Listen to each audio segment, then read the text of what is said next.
When disembodiment happens, naturally every being moves towards this river. River is a stream of energy. Suppose you do Kalabhairava Shanti, all the related people will benefit from that. If one dissolves in the river, you become that energy. If you cross, you go to another realm where beings will hang on.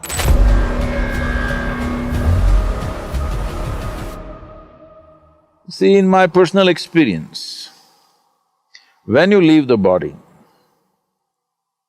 depending upon what level of evolution you are in, how thin or thick your casing is, accordingly things happen. If something is, let us say, your casing or your bubble is too thick, it cannot break, it will go to the river and bounce back. What is the river? River is a stream of energy.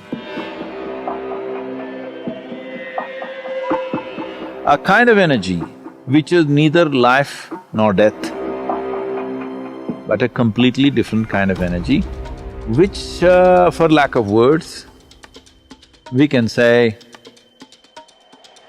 a kind of energy which saves you, dissolves you, so it is called as Vaitarni in Indian tradition. Vaitarni means it is a savior, one who is good at saving you. So what is the saving? It is not a physical river, it's a metaphorical expression, but there is a stream of energy. When disembodiment happens, naturally every being moves towards this river. Some will bounce back, some will soak in it, some will easily cross it. Some just dissolve right there. Well, if you bounce back, one will have a rebirth.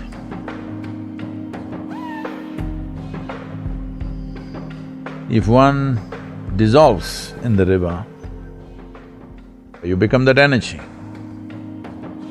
If you cross, you go to another realm where beings will hang on. Depending upon the nature of who they are, what their qualities are, what is the dominant quality, that will play. If they're very joyful, they will become ecstatic. They're miserable, they become very miserable. Like this is being normally referred to as hell and heaven, but essentially what's happened is, your quality, because you have no discriminatory mind, it gets exaggerated.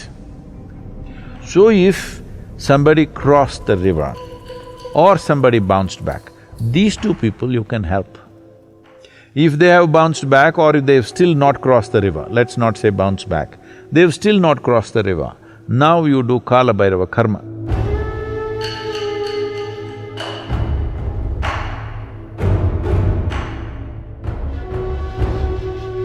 Now they might have, you don't know for sure, they might have crossed the river, but still because of the thickness of their shell and their own attitudes, they may be going through this in an unpleasant manner. You want to bring some pleasantness, you want to bring some Shanti to them. So you want to shave off one layer of their nonsense, whatever, maybe some unpleasantness will go away and pleasantness will happen. This is all the effort that you're making. If they're already pleasant, you still want to shave off one layer so that they will cease altogether. As unpleasantness is a bondage, pleasantness is also a bondage. Unfortunately, with pleasantness, people take more time to realize that it's a bondage. With unpleasantness, very easily you realize it's a bondage. So, you are trying to bring some pleasantness, but for sure you don't know. Maybe your grandfather or whoever else has already dissolved, maybe there's nothing to do. You don't know, but you still do as a duty so that in case he needs it.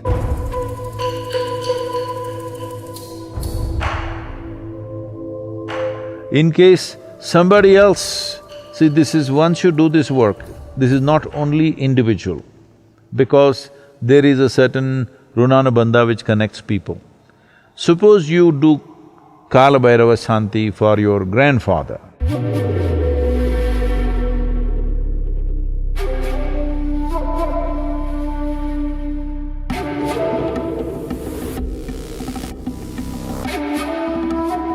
But he doesn't need it, he's already gone. Now, your grandfather's brother may be there, whom you don't care about, but he may benefit. So people connected with that kind of runanubandha may get helped, somebody else who is not even your relative may get helped. So, this has been kept as a culture that you must keep doing Kalabhairava Shanti. So, Shanti is done more as a kind of an effort. If any help is needed, we want to provide that for our ancestors, for our forefathers, or our grandfathers, or fathers, or mothers, or whoever.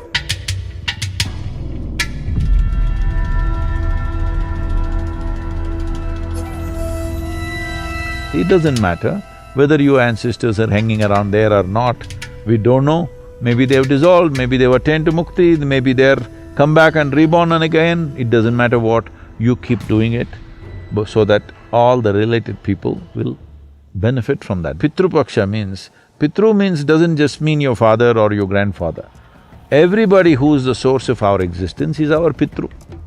So you want that to happen to all the people connected. It doesn't matter, we like them, we didn't like them, we knew them, we did not know them, but all related people to whom we can do something, we do something.